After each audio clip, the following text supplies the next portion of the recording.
A'udzu billahi minasyaitonir rajim. Bismillahirrahmanirrahim. Assalamualaikum warahmatullahi wabarakatuh.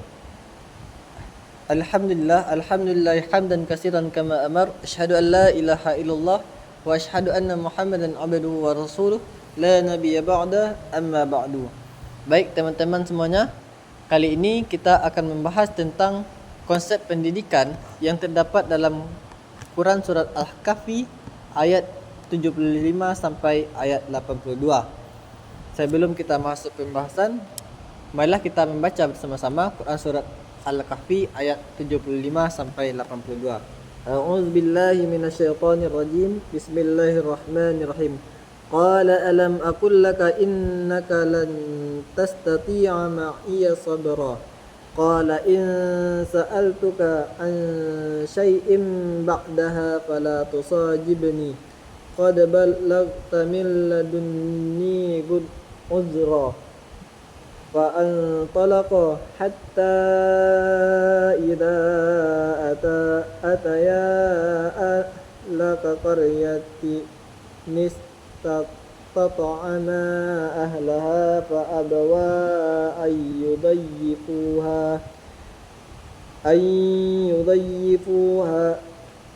أن يضيفوهما فوجدا فيها جدارا يريد أن يتقض فأقامه قال لو شئت لاتخذت عليه أجرا قال هذا فراق بيني وبينك سأنبئك بتأويل ما لم تستطع عليه صبرا أما السفينة فكانت لمساكين يعملون في البحر فأردت أن أعيبها وكان وراءهم ملك يأخذ كل سفينة حسبا وأما الغلام فكان أبواه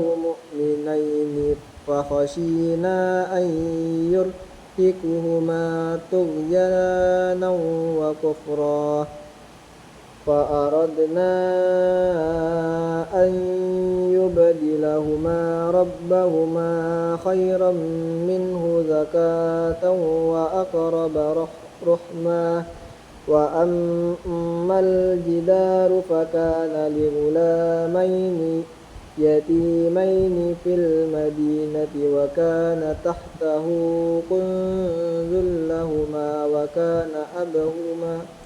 وكان أبوهما صالحا فأراد ربك أن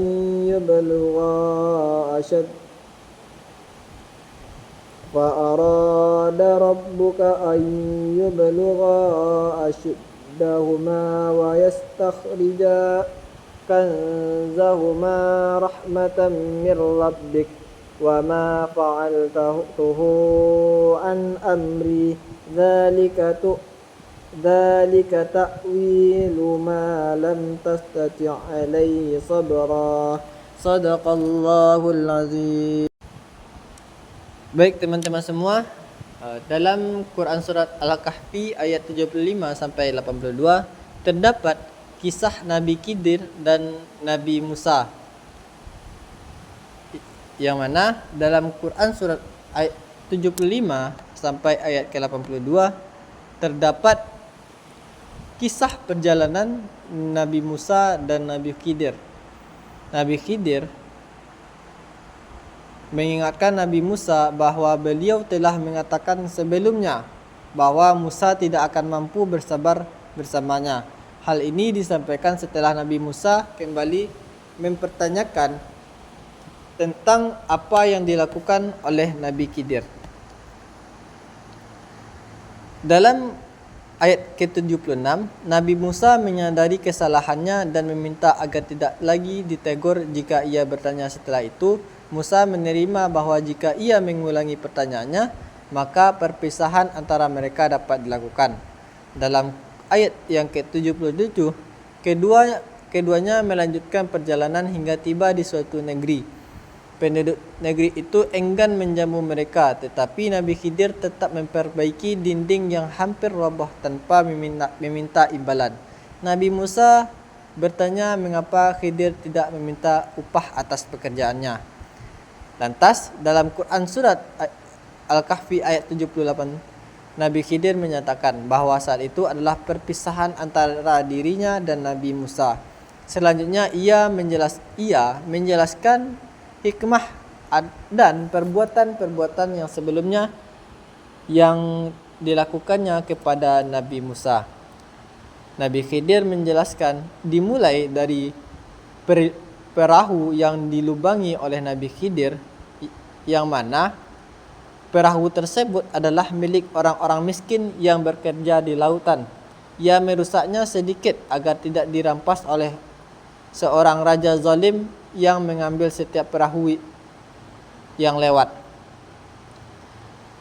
Yang kedua, Nabi Khidir menjelaskan bahwa anak yang dibunuhnya dikhawatirkan akan menyeret kedua orang tuanya yang beriman kepada kekafiran dan kedurhakaan.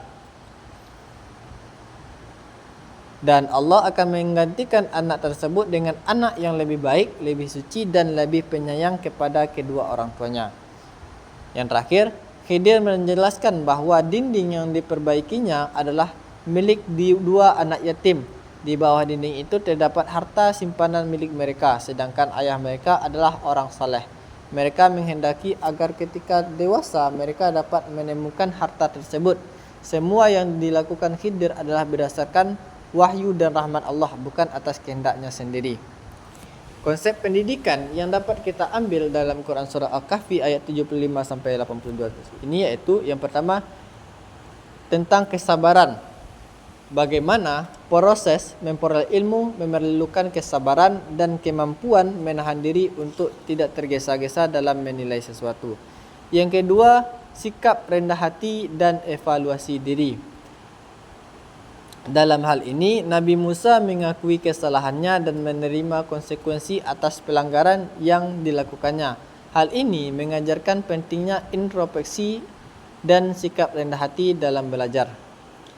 Yang ketiga, terdapat pendidikan keimanan dan hikmah ilahi.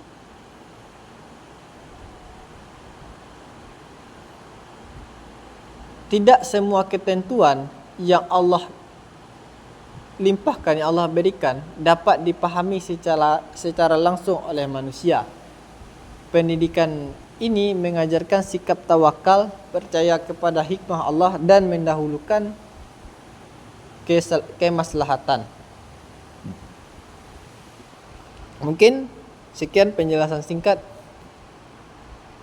tentang pembahasan kita pada kali ini, konsep pendidikan dalam Quran surah Al-Kahfi ayat 75 sampai 82. Dan lebih keterkurang saya mohon maaf. Assalamualaikum warahmatullahi wabarakatuh.